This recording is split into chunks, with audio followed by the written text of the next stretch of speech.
most disturbing moments caught on live stream footage by Chillin' Scares. If y'all want to watch this video for yourself, I'm going to go ahead and put the link down below in the description, you feel me? But if y'all want to watch this with your boy, let's go ahead and get into it.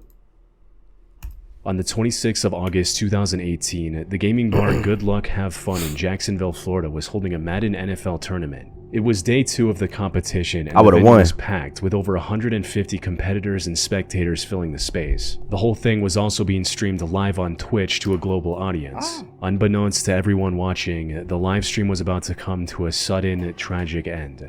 At around 1:30 p.m., an armed man entered the building out of nowhere and opened fire into the crowd. What? The live camera feed just happened to cut to full screen Madden? just a second before the incident, but viewers could still hear the gunshots ringing through the crowded room. Inside the bar, everything descended into chaos within seconds. Some players dropped their controllers and tried to find cover under the small tables, while others tried to make their way to the exits. Unfortunately, it was a small venue with equipment and clutter everywhere, making it near impossible to get out quickly. Luckily, the firefighters union was training in the area when the attack happened, allowing them to reach the site in just 2 minutes after the first 911 call at 1:34 p.m. They provided critical first aid to the victims who managed to escape the building, but they couldn't go inside to look for more survivors. They were completely unarmed, and while the shooting had stopped by then, the suspect was likely still inside. Fortunately, the police arrived just a few minutes later. They began sweeping the building immediately to find and apprehend the attacker before he caused any more harm. By the time officers reached the tournament venue, however, he was no longer breathing. Inside, officers found the remains of 3 people, 2 of which belonged to the victims, 22-year-old Elijah Clayton and 27-year-old Taylor Robertson. Dang. The third person in the room, rest in peace, bro. Rest in peace, them two fools, was the attacker who turned his weapon on himself after committing the crime. However, what surprised investigators even more was when they ran an ID check on him and discovered who he was. As it turned out, the attacker was 24-year-old David Katz, a professional Madden player who was competing in the same tournament just 5 minutes before the incident. This left investigators wondering how the situation got out of control so quickly. But the more they learned about David, the more it all made sense. He was born as the second son of a highly educated and stable family. His father, Richard, was a NASA engineer, while his mother, Elizabeth, worked as a toxicologist for the U.S. Food and Drug Administration. What? Unfortunately, David suffered from mental health issues ever since he was just 9 years old, which became a major point of contention between his parents. Elizabeth wanted to give him antipsychotic medication like Risperdal, while Richard was completely against the idea. This disagreement became one of the reasons behind their divorce in 2007, when David was just 14 years old. Wow. His custody was granted to Elizabeth, and that's where everything went wrong. David spiraled out of control after the divorce and locked himself in his room. He missed long stretches of school, and when he did attend, he stayed quiet and avoided interacting with his classmates. Instead, he spent most of his time playing competitive games like Madden in his room, which later paved the way for a professional career. However, his mental health also kept getting worse during this time. He was prescribed antidepressants by a psychiatrist and was also sent to mental health facilities on 2 different occasions. And unfortunately, he didn't have the best time living with his mother either, with him even sending a handwritten letter to a judge to request a change of custody after his 16th birthday, stating, "Today is my birthday and I'm turning 16 years old.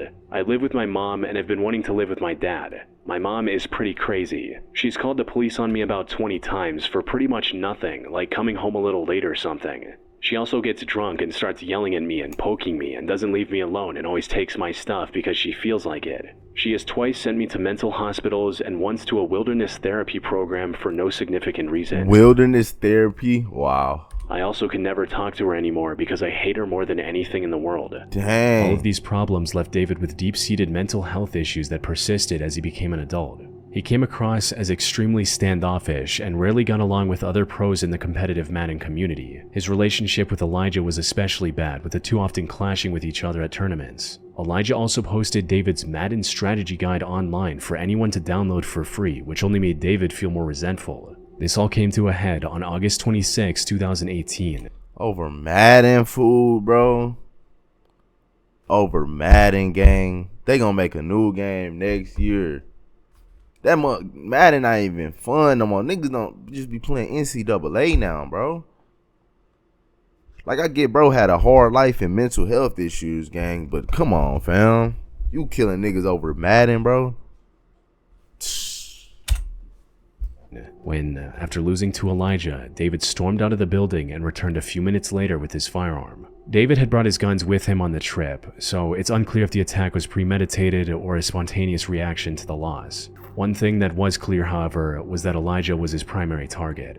Viewers of the live stream even saw a laser hitting Elijah's chest moments before David opened fire. Besides Elijah and Taylor, David injured 10 other people during the attack. Fortunately, none of these other victims' injuries were fatal, and they all managed to survive without any lasting physical harm. Wow, bro. And it's like, bro, Madden NCAA, Madden 2K, they have like a special thing, bro, that will literally make you mad, fool. Like, that will, like, real life ruin your day, fam. But this nigga chose to take that feeling and just crash out. The Katmai National Park in Alaska is home to dozens of strategically placed cameras to observe the local brown bear population. Feed from these cameras is also live streamed on the internet, mainly for education and entertainment. Viewers tune in to watch bears compete for the best fishing spots and get ready for hibernation. But in September 2023, one of these live streams ended up serving a much greater purpose. On the 5th of September, the camera mounted on the peak of Dumpling Mountain showed a man emerging from the dense fog. He was likely a hiker who had climbed the mountain earlier that day, but had become lost and stranded due to extreme weather. And it wasn't looking good. He was soaked to the bone and was visibly shivering with each step. However, with the little strength he had left, he approached the camera and said something into its mic. It was extremely windy, making his words almost impossible to hear. Fortunately, the one word viewers were able to make out was the most important one.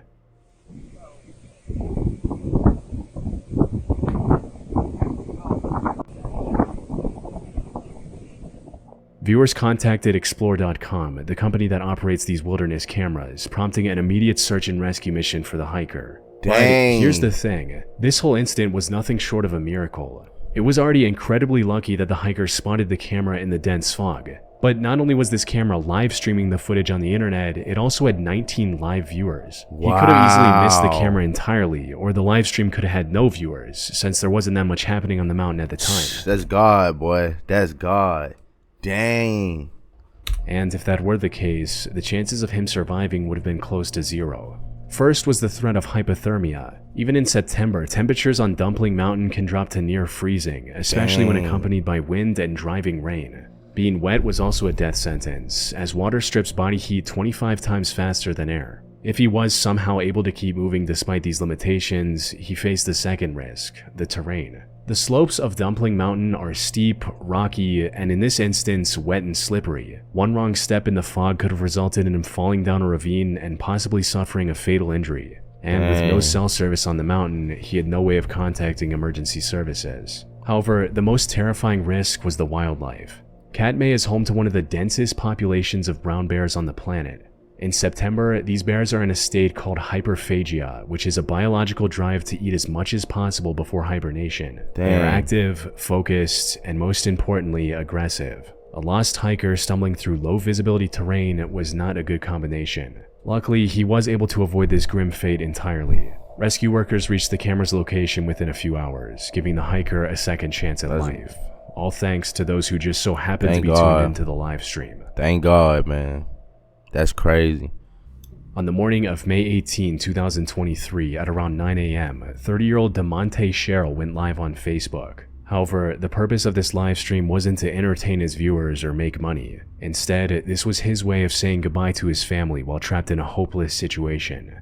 The day started off like any other for DeMonte at his construction job on Liberty Road Drive in Charlotte, North Carolina. He was assigned to the 6th floor and got to work not long after clocking in. Things were going smoothly until around 9 a.m. when someone started putting in the foam insulation on the ground floor. This foam mixture was created on site by mixing two different chemicals in a machine. Unfortunately, the foam caught fire from a stray spark, which quickly reached the main apartment building. Dang. And since most of its wooden frame was still fully exposed, look how much the fire spread fire faster that than is. anyone could have imagined. The entire building was covered in thick black smoke, with parts of the flame reaching 2,000 degrees Fahrenheit.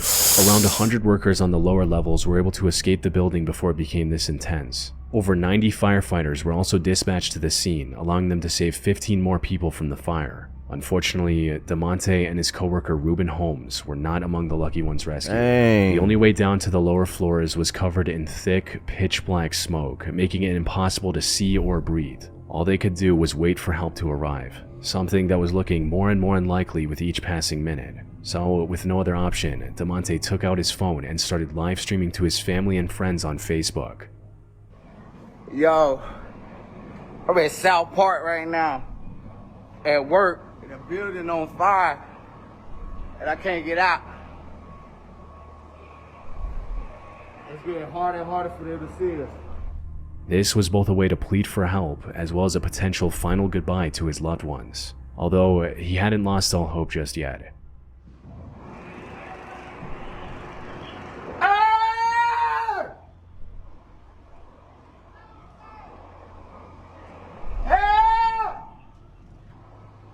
Somebody send help. We're at South Park. Help! Sadly, the fire surrounding DeMonte and Ruben was too strong for firefighters to do anything. After burning for multiple hours, the building eventually collapsed under its own weight, resulting in both DeMonte and Ruben losing their lives. Investigations found contractors and developers guilty of not following fire safety guidelines. However, they were let off the hook after paying only a few $1,000s in fines. A GoFundMe to help DeMonte's family also raised nearly $8,000. But no amount of fines or compensation could make up $8,000, bro. Like, money ain't nothing, bro, but nigga, this whole company should have been sued to the point they wasn't even allowed to build nothing no more, gang. 2 black men died on the job. They don't even care, son. That's crazy. For the loss of a father of 4 and his coworker Ruben. A father of 4, nigga. He had 4 kids, bro, and y'all telling me that $8,000 gonna take care of his 4 kids, bro? Nah, nigga, they bro. That's crazy. I pray that one day the family sue these niggas and get more money than they can even deal with, fam. On November 22, 2016, 19-year-old Anthony Gelia went live on Facebook from Jackson, Michigan. He appeared heavily intoxicated from alcohol and potentially other harder drugs. He was also extremely angry at something. However, understanding the source of this anger was easier said than done. He was waving his firearm around, drinking even more, and speaking words that were barely comprehensible. You know what's funny?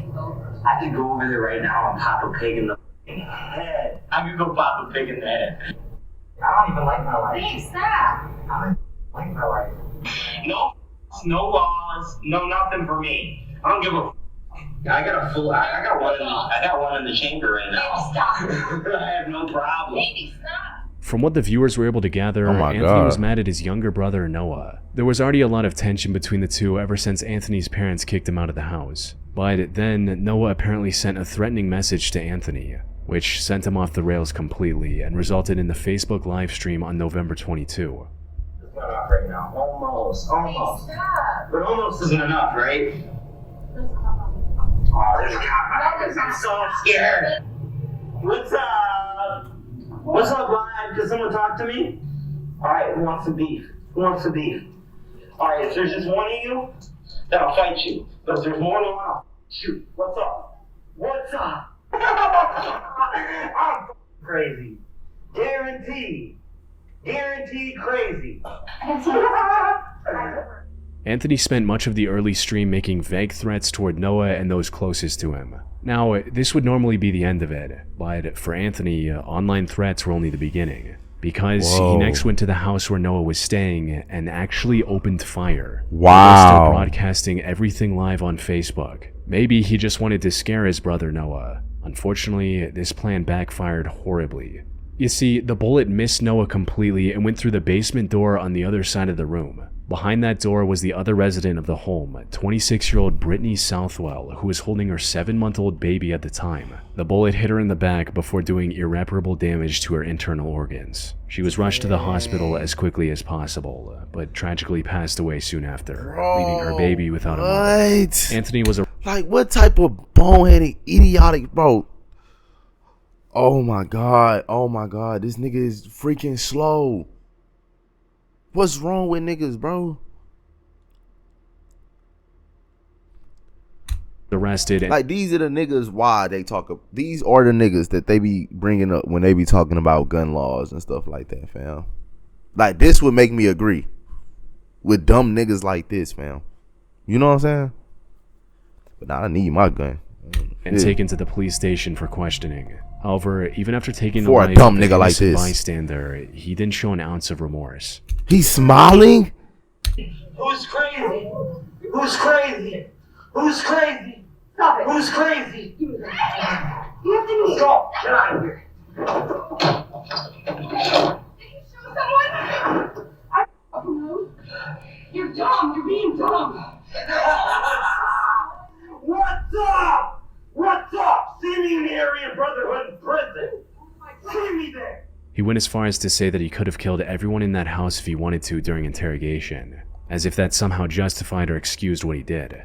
Anthony stood trial for taking the life of Brittany in May 2018 and was given a life sentence without the possibility of parole. Yup. Send that nigga up the road, boy. Send that nigga up the road, boy.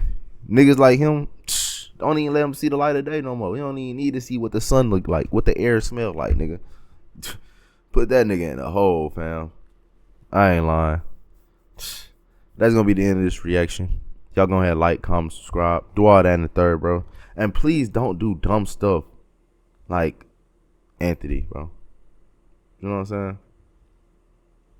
Go ahead, get out of here, bro. And follow God, bro. Follow God.